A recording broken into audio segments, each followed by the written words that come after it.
You're watching BCTV. We're all about Branford.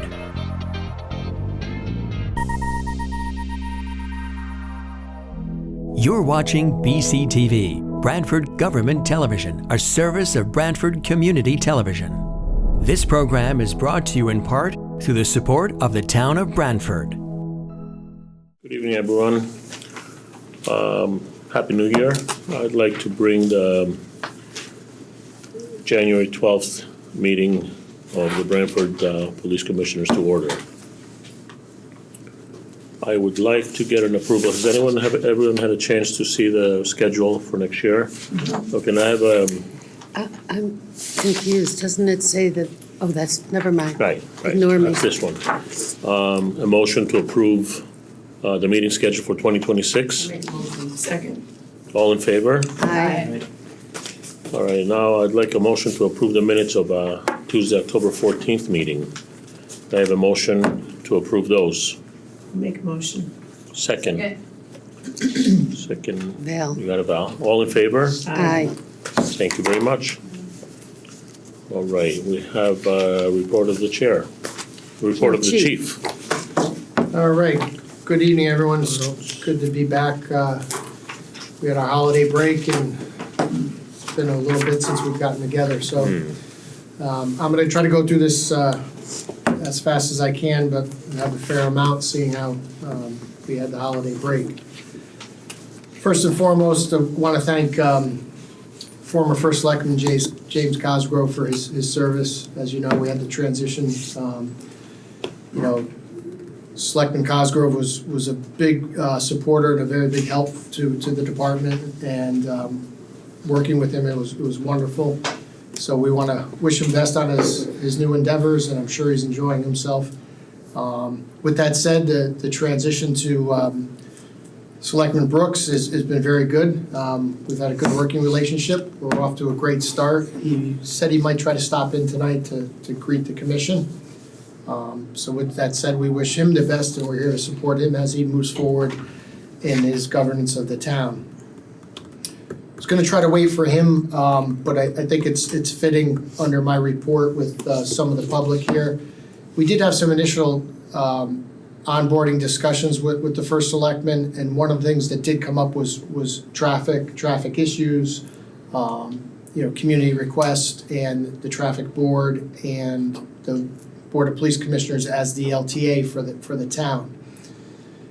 Back in, I believe it was 2024, they made some changes to the laws, and one of them was that communities can establish a traffic authority, and that could be a board similar to what the Board of Police Commissioners does, that oversees traffic, the expenditure of traffic-related money, and design and input from the community.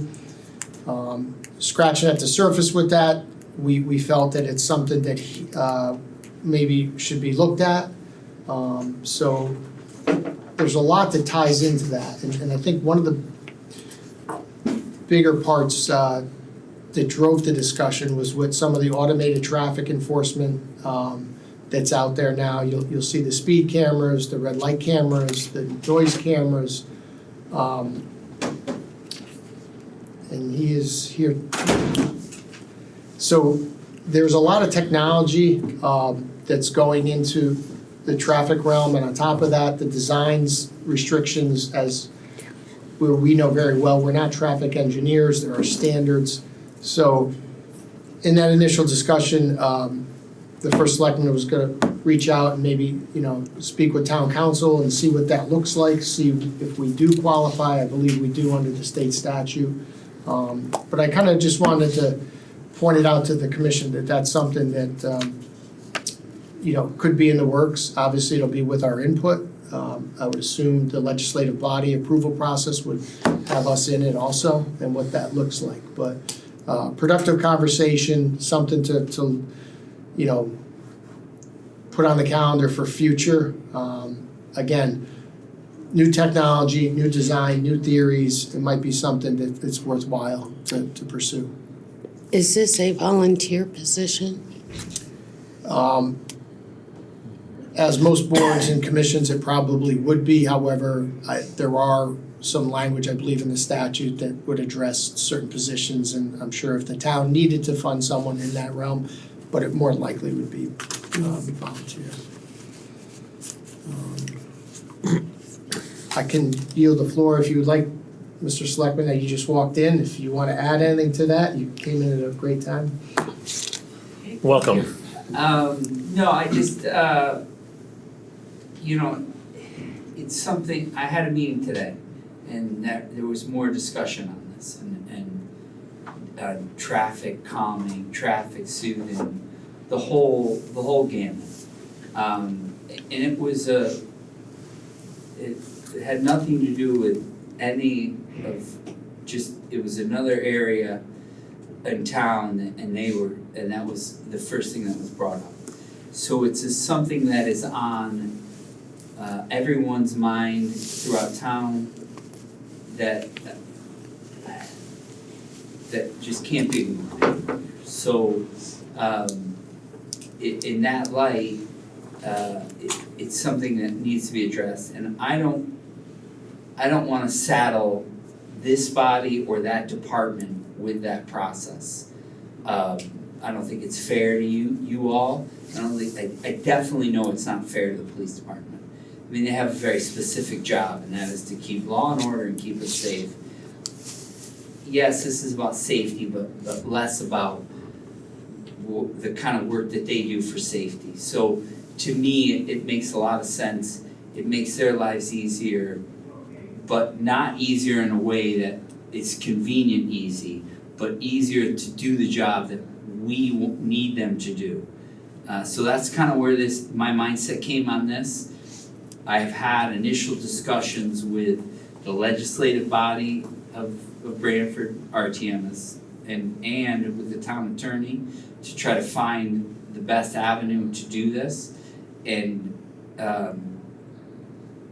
what you may or may not be aware of about me is I'm a very collaborative person. So as I move forward in this process, I 100% want input from the chief and you all and how the best way to do this is. But it just feels to me that it's better suited as a separate entity and allow you all to do and them to do what they're really tasked to do. Does that make sense? 100%. Yes. Would you like to give him a couple of minutes if he so chooses to address the board, and then maybe stop by, or just in a supportive role? Absolutely, yes. I wanted just to welcome wanted to, I just came today really, I mean, because I'm here anyway at 6. But. Okay, thanks, thank you. But Okay. it was good tagging as well. I just want to introduce myself. I know some of you very well, and some of you not at all. My name's Josh Brooks, and apparently I'm now the new first selectman for the town board. Or so I'm told, based on certain things. But I just want to introduce myself. I wanted you all to know that I'm a supporter of this department. I'm a supporter of you all. And if there's anything that my office can do to help support those efforts, it's always a little bit of push and shove, right? I'm in charge of the whole town. You're in charge of an aspect of it, but I think we can collaborate and have a great, fruitful relationship and make it work for both sides. And if we're both unhappy, they say, then that's the best way to go. But I think I just want to introduce myself, just kind of, and let you know that my door is always open. You're welcome to come in with concerns or anything that you think that I should or could be doing differently to help the department, because that's kind of where you guys come from as well. So that's really it. Right, well, we'd like to welcome you to, first off, our first meeting of the year. Secondly, to congratulate you on being first selectman. and to thank you for, because we've spoken in the past and, you came to roll call, to thank you for all the support that you're showing to the department and to all of us. So, thank you. All right, proceed on, and so, under the chief's report, as far as the budget, first selectman may want to lead for this part. It doesn't look good. We are trending, we're trending high in our overtime account. That's not unusual for us over the past years. However, there's some other factors that are at play here that are driving it a little higher than we would like to see. And that is the increase in our minimum staffing. As you know, when we did settle the last collective bargaining agreement, we increased how many officers are on the road on every shift, something we felt strongly on. Are we at the level that we really want to be? No, but it was a big improvement. With that said, that's driving the replacement numbers of our overtime as far as replacement costs, sick time, vacation time, all those available off hours that officers can take. Also with that, we had a tremendous turnover in the dispatch center.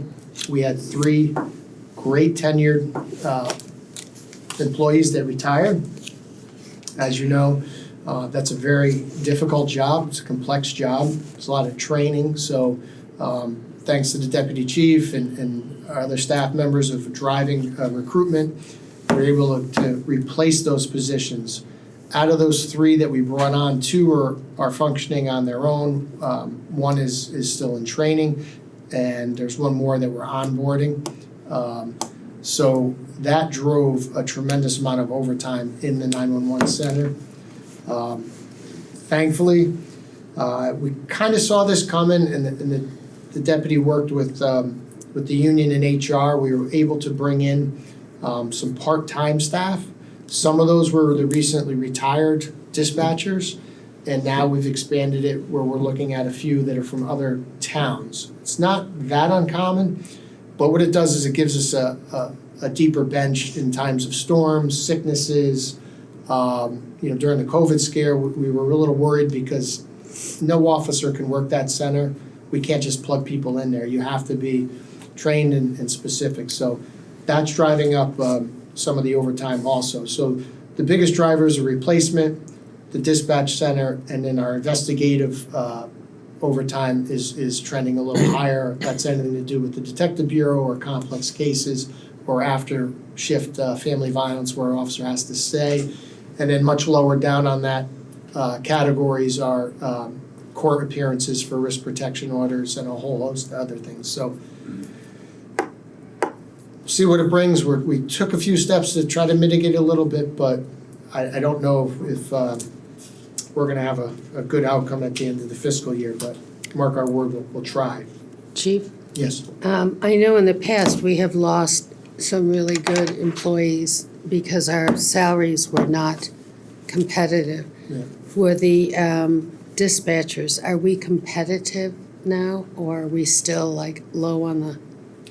Let the deputy address that because he handles I the. mean, we're, they did have a contract that was settled, I think, towards early '25, which was behind a couple of years, contract years in terms of that being settled. That did bump them up to a rate that's more competitive. We are a little bit below the mean that's out there. So we didn't lose any dispatchers to other agencies. We did lose them to just different careers and retirement. So we're close to where we need to be. Same with the officers? Same with the officers, yeah. We did sign a nice competitive contract for them last year as well. And what we're seeing actually across the industry is just other contracts that are now being finalized or exceeding what we were really able to offer at the time. But we're in good shape. We have a good agency. They got a good contract, new building, a lot of good things going on. So Yeah. we've been able to retain it within the department. Okay, good, thank So, you. along with staffing, fall of 2025 marked the first time that we've reached full staffing levels. Now, that's great. means for us on the budget side that there's no money in the personnel account because there's no vacancies.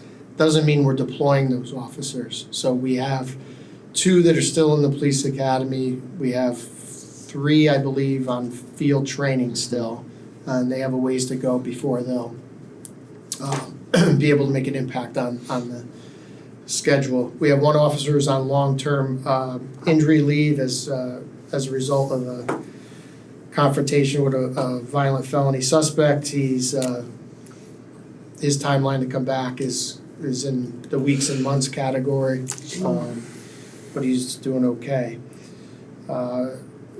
Related to dispatch, we did have a kickoff meeting with the consultant we hired to do the staffing assessment for the dispatch center.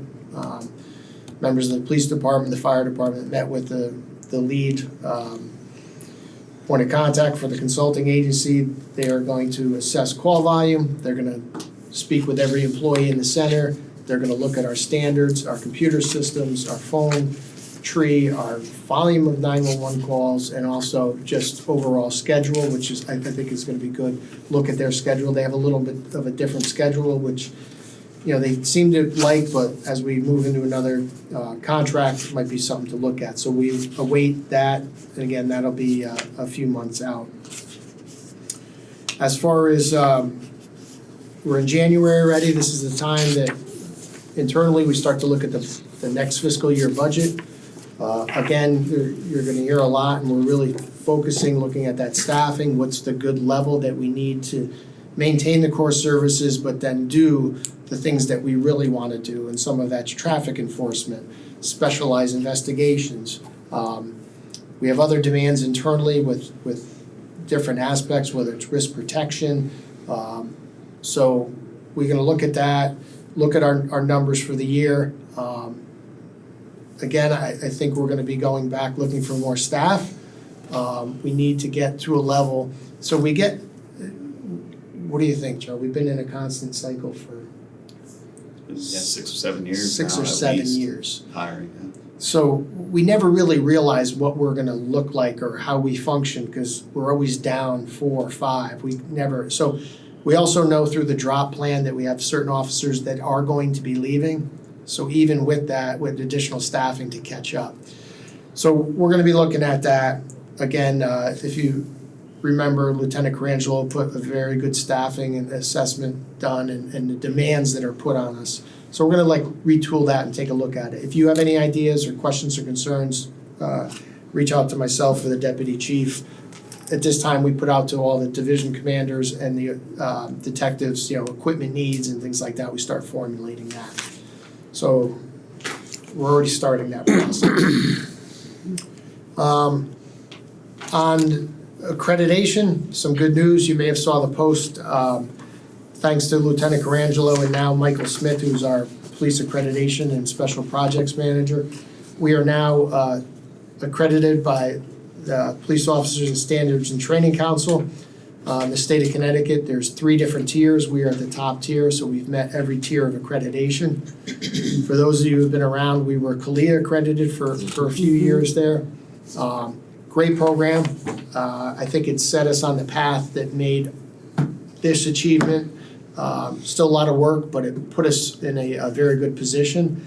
But when we looked at it, it just looked like, the cost and what we're going to get. And kudos to the state for stepping up our game regarding the accreditation process up there. So we are now fully state compliant. They did change the law back in 2020, I believe, for all police agencies in Connecticut to be accredited. And there is a ladder you have to go all the way up by a certain date. We're already past that. We're done. We're good, and we'll continue on this path, forever, basically. But just so the value is with meeting mandates of schedules, inspections, auditing, policy compliance. So it's one thing to have a policy, but then you got to show you actually adhere to the policy. So that's a lot what Michael does. He has to find that we did comply with the policy. Good program, and great job from Michael Smith, a very valuable addition to our team. As far as some noteworthy motor vehicle accidents, we did go on a pretty tragic run. On November 16th, we had a 2-car accident at the intersection of North Main and Cedar. Fortunately, a 19-year-old male from East Haven passed away. The investigation on that is still open. However, they do have identifiable contributing factors to what led to that accident. And then on the 20th, a little ways down the street in the area of 13 North Main, we had a pedestrian struck by a vehicle. Again, that investigation is just about nearing conclusion, and there's no charges expected related to that crash. And then just on the 7th of January, we had another one right in front of the Hornet's Nest on East Main Street. It was a head-on crash. One of the operators suffered significant serious injury, and they are just wrapping that up and putting the finishes on that investigation. Obviously, in a head-on crash, someone crossed into the other lane. So they will assess that and work with the state's attorney's office on any needed charges. What time was that, Chief? I want to say 6:45 or 6:15? At night? It was early, yeah. So again, on these, the regional traffic team comes out. We have officers that are assigned there. So again, the value of that, it's unfortunate. They didn't see a lull. Again, they're covering 7 towns, so they're very busy. And, hopefully we'll have better progress as things move forward. Also, in the chief's report, I don't have the agenda in front of me, but on asset forfeiture, the balance right now currently in asset forfeiture as of today was $147,000. We did see some good deposits a couple months back. With that said, I'm looking for approval for an expenditure of $9,350. What that expenditure is for a, I'm going to try to explain this the best I can. It's a software program / app on your phone / some AI. What it's called is Police Information Network. Started by a police officer, a computer programmer down in the southern part of the state. Long story short on what this will do for us, it is a one-stop shop for all of our information needs. It will have an AI component or a chat GBT style application for us. But the beauty is it is only fed by what we put into it. It will not go external. It does not go to the internet. So it starts with our policies and procedure. It starts with Connecticut state law. It starts with the motor vehicle law. It starts with employee all the things that we need to reference that are controlled. It stays in our environment, so we're not getting bad information. It is restricted in what we put in there. What does it look like on the street for the officer or for the supervisor? You're a new officer and you're like, I want to take a vacation day. What do? You can just write, how do I take a vacation day? And it's going to scan all that and give it to them. It also has the ability to look at facts and circumstances and recommend charges, saying that according to the penal code, this is a good charge to look at. Again, I want to stress this is stuff that provides guidance and recommendations. It's not the final say. We don't utilize it in any official police reports or you're hearing a lot about, draft AI reports. This doesn't do that. It's just, we have centralized repository right now called Power DMS. It's a little cumbersome, takes a little bit to find the things you need to find. This is going to be instantaneous, quick, simple as texting. The other thing it does is leverage all our in-house information, our roll call, when officers go to roll call. all that information is pulled in, so they have it on their phones, so if they get called for a call and they can't attend roll call, they can go in their car and they'll see it, kind of like a Teams type of platform. For us and for the commission and for Michael Smith, it has an interface in all our analytics for how many accidents, do pie charts. It's very similar to a program called Power BI. We demoed it and looked at it and it was blown away by it. Are other towns around here using it? Yes, so Ooh. currently Stanford PD is using it, Yale University PD, there's a host. I wouldn't say we're gonna be an early adopter, but kinda, and it's something that I've always wanted, and so I'll give you an example on a complex case, whether it's a domestic violence case involving children or weapon, there's so many check marks that you have to hit.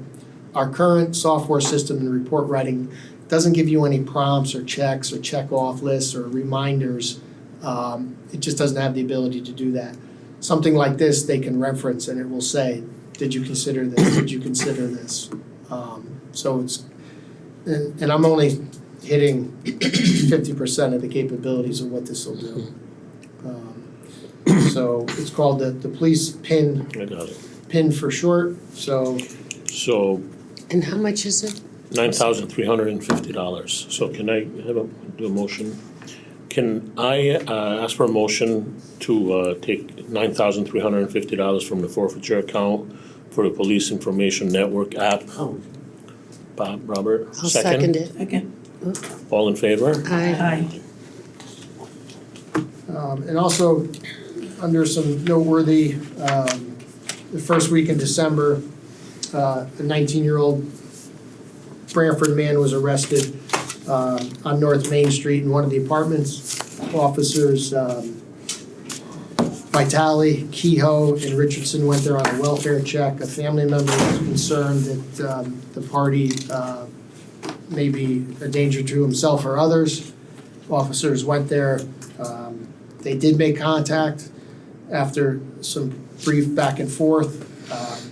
They made entry into the apartment. A struggle ensued. He was armed with a handgun with an extended magazine during that altercation. Thankfully, it fell to the ground and one of the officers retrieved it. They were able to get him into custody, and in plain view, right where he was, there was another loaded firearm. Those were found to be stolen.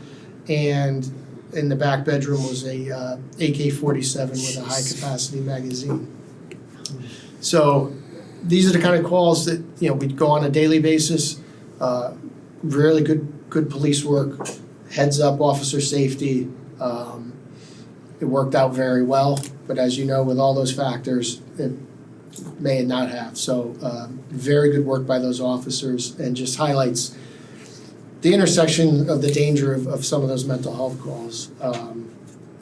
And there was also a assortment variety of narcotics and money and drugs there too, so they seized that. So he's within the judicial system at this point. Your daughter's calling. Sorry. It was on North Main Street, you said? Apartments. It was, 131 North Main, across from the Dunkin' Donuts. Right. Yeah. All right. Chief, may I ask a question about the software again, the PIN? How soon do you anticipate getting this installed? I am a rule follower, so I did not want to start until I had the approval for the expenditure, but we have everything lined up, ready to go. Now I can email them as we leave, and we'll get the purchase order cut out of finance. Should be quick, should be a few weeks. Good, okay. And then we'll get it out to them as far as, getting it going. Is training involved? I mean, will you have to train the officers on how to use it, or? There'll be some, I think using all of the features, I think it's gonna be more along the lines of just trying it, but the guardrails and the security, all that will Lieutenant Carangelo with Michael Smith will control all that, along with IT. But a lot of it's just a lot of the employees are tech savvy, so, but it's gonna give them a one-stop shop. We'll sign on for 1 year, we'll see what it looks like. My guess is that, like every other program, if it's really good and it catches on, we will see a yearly increase.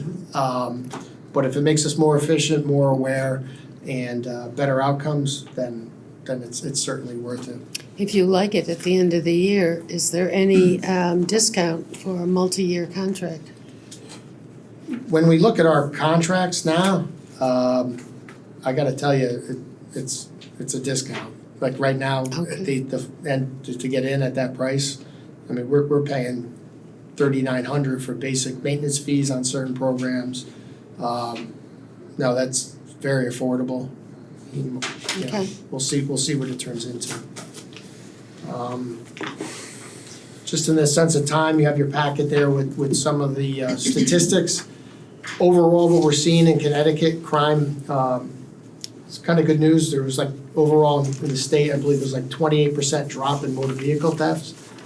You'll see in some of our numbers, we did see that, the crews that were coming out and taking 2 and 3 cars a night. It's been a little quiet, but we did have 2 in this reporting period, both had keys in it. So we do encourage people to lock their vehicles. On the drug overdose side, there is some good news there. We are seeing drops, but again, we're following the national trend. There's a significant drop nationally.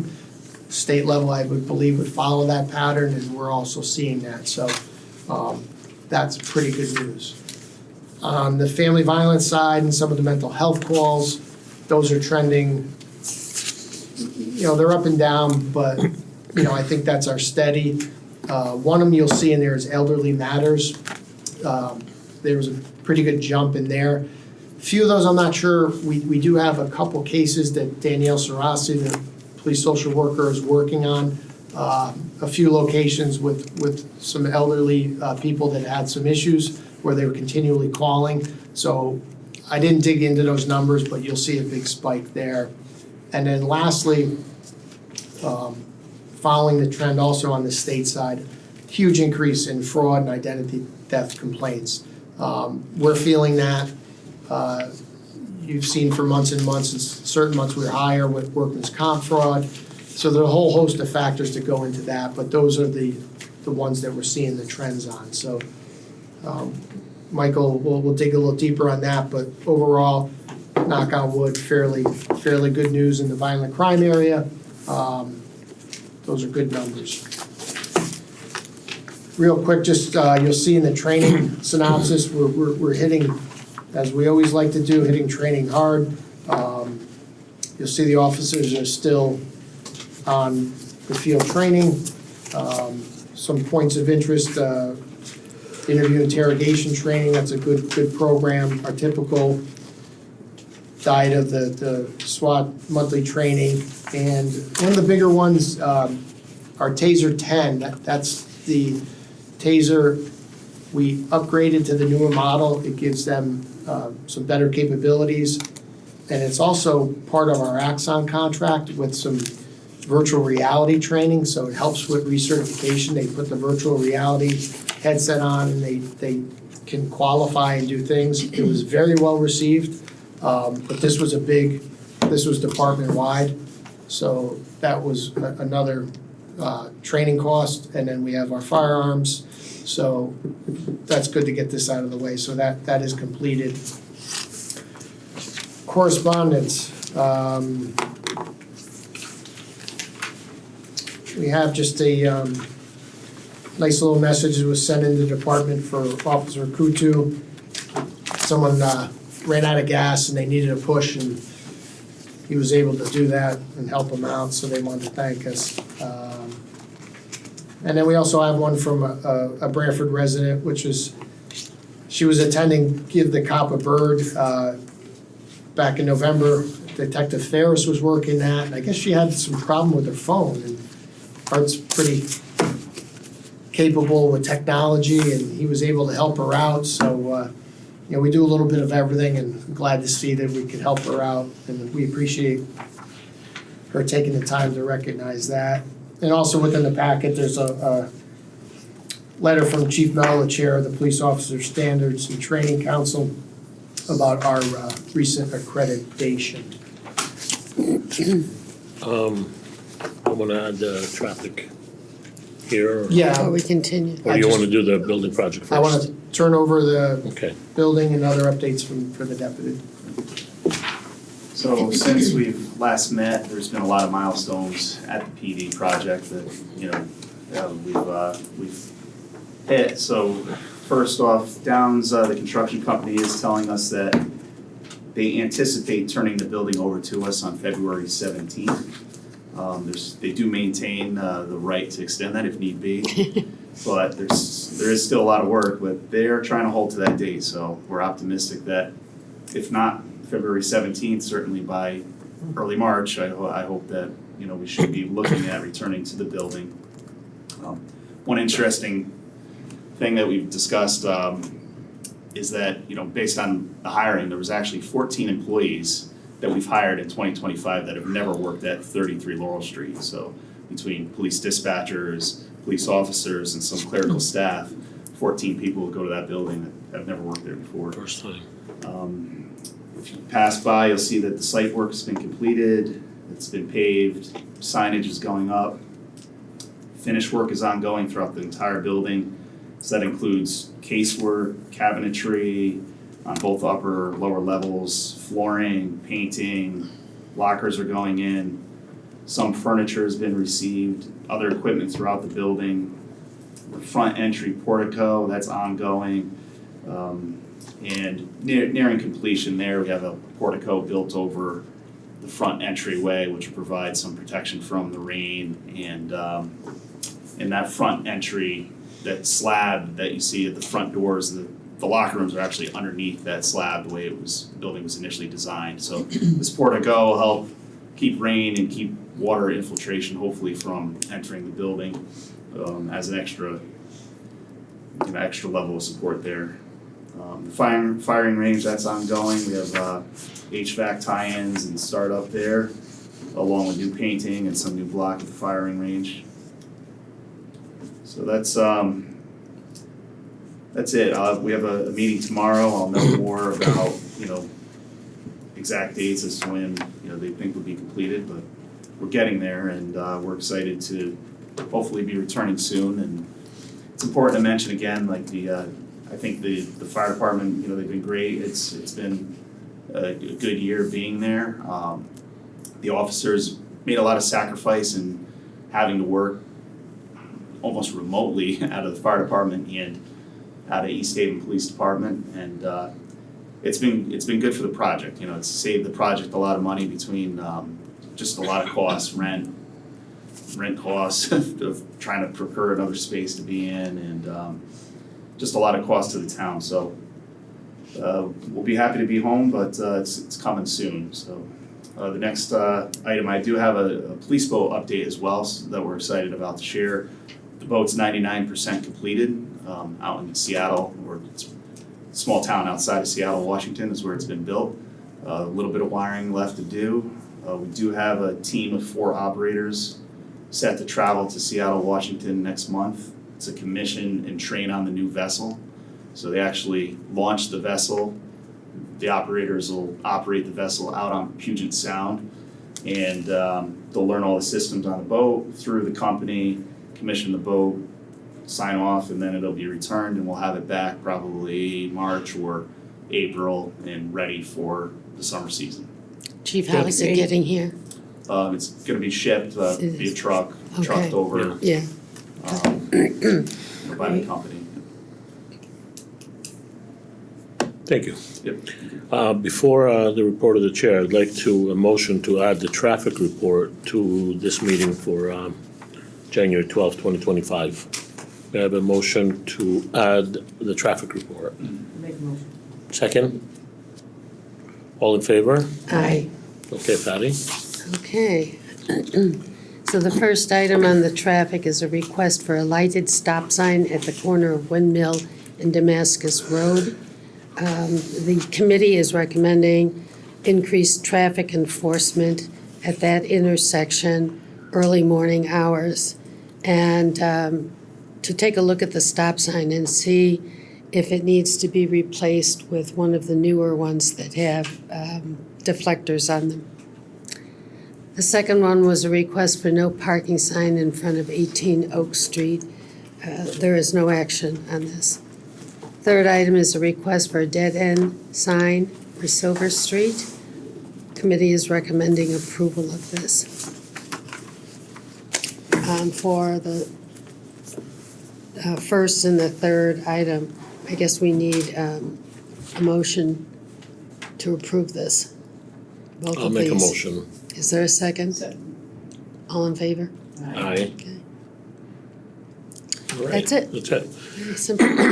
Report of the chair, just want to wish everyone a happy new year, health and safety to all our officers.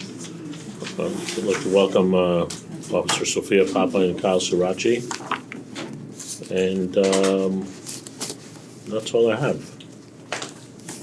Public comments, do we have any comments, or you Thank you just? for listening. Thank you very much. Appreciate it. May I have a motion to adjourn? Second. Yeah. All in favor? Aye. Motion adjourned at 6:11. This program was brought to you in part through the support of the Town of Branford. Watch town meetings and other videos on demand at BranfordTV.org.